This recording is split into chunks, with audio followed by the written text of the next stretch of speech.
It's why so many Americans are desperate. They believe the government won't help.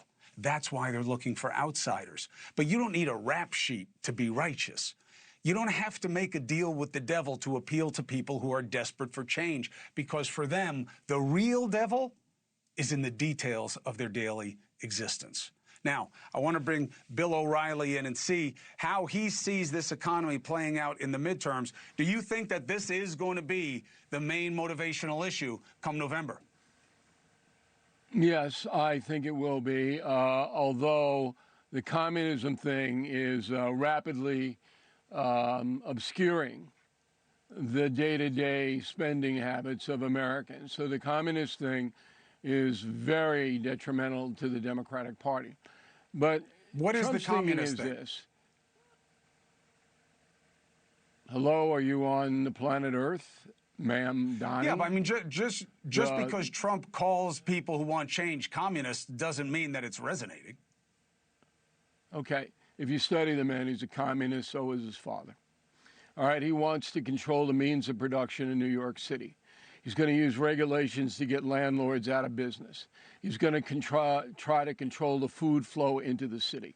So you can sit there and say, I don't believe it. People believe what they want to believe. Man's a hardcore communist.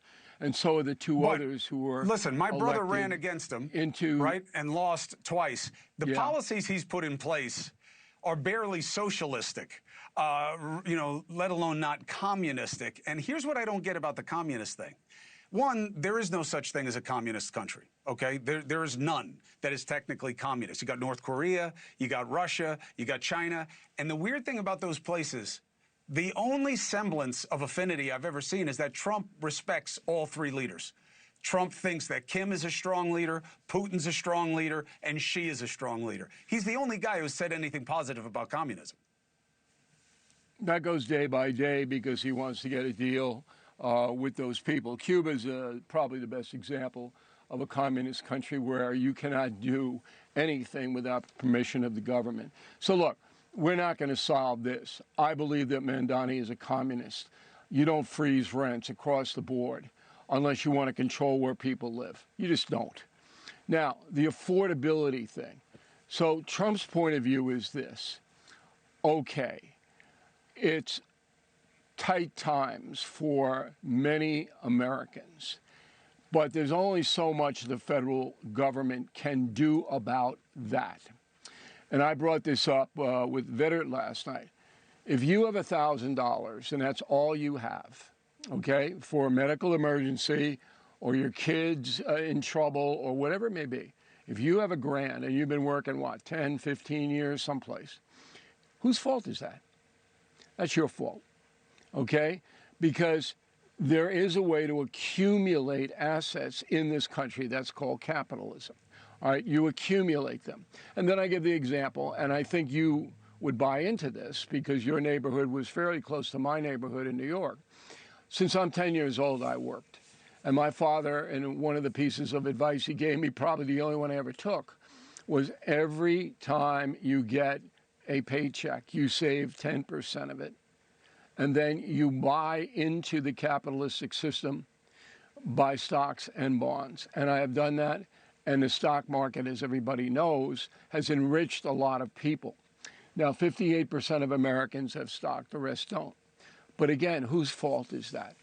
So I'm not sure the affordability crisis is the right way to frame this.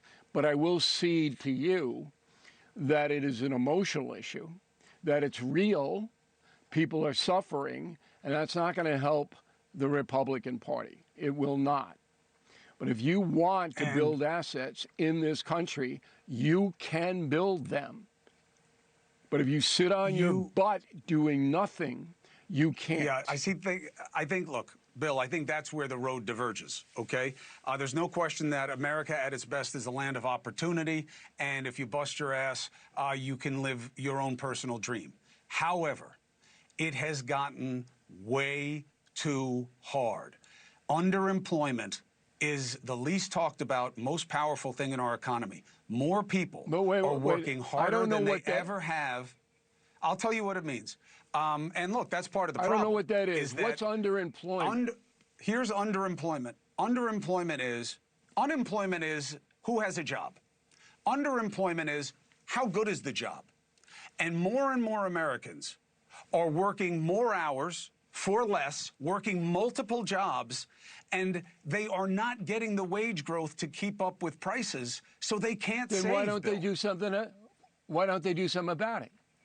So they community college is free working across the more board. than ever. They don't have time to go to community college. They don't have time. Okay.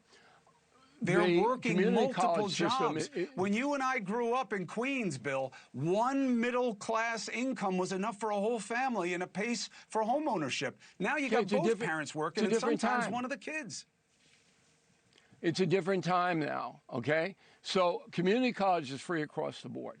So if you're not making any money in your job, okay, maybe you want to figure out a better job. Get more skills. Just driving an Uber in New York City, you can pile up some serious cash. Just driving an automobile, okay? So I don't know what this underemployment is. I worked at jobs where I wasn't fairly paid, okay?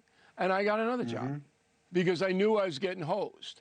Now, one caveat to this: insurance companies, healthcare companies, airline companies, oil companies are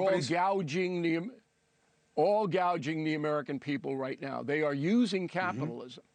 Look, the airline industry, their jet fuel costs have dropped significantly, but not their ticket prices.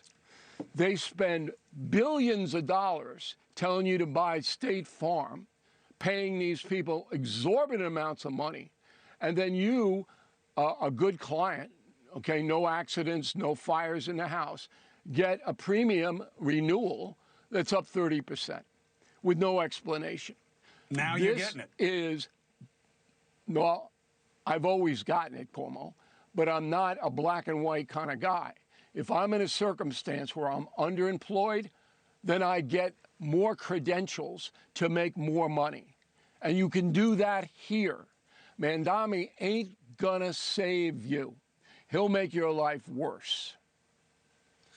I think that if the Republican Party argues in the midterms that the reason times are tough is because you're not doing enough to help yourself, they're going to have an epic defeat because people are working harder than ever, and the system has made it harder than it ever has been before.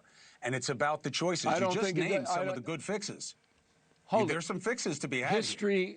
History proves you wrong. The Great Depression was far and away, okay, the most onerous economic thing that's ever happened. So you can't make that comparison at all. But if the Republicans go out and say, hey, Clyde, the reason you don't have any money is because you're not smart enough to figure out the system and make more, you're right. Clyde ain't going to vote for you. But that is the truth. Especially when a lot of those people were MAGA. And let me tell you something about that. I don't care who they are. The Great Depression. Let me tell you about the Great Depression. Let me tell you what the big difference was. How did we get out of the Great Depression? Yes. Federal government action. World War II. No. Federal government action. It was a war that got us out. It was a war that got us out of the Great Depression. The war was a catalyst to the economy after the war. And let me tell you, if you study Truman, as I have. After the war. After the war. It was during the build-up to World War II that the economy turned around in this country. Fact. Well, that is true, because that was the New Deal. The New Deal absolutely helped people get out from under it. I know my family was among them. The New Deal from FDR helped people get out of the Great Depressions, Bill. That's what it is, not an opinion. I'm coming to your house and tutoring you on history because you badly need it. The New Deal was a safety net process. It wasn't underemployment. It wasn't giving people free stuff. It was a safety net. Yes, and that has been eroded. Thank you for watching. Subscribe below and download our NewsNation app right now on your phone, and you will get fact-based, unbiased news for all Americans.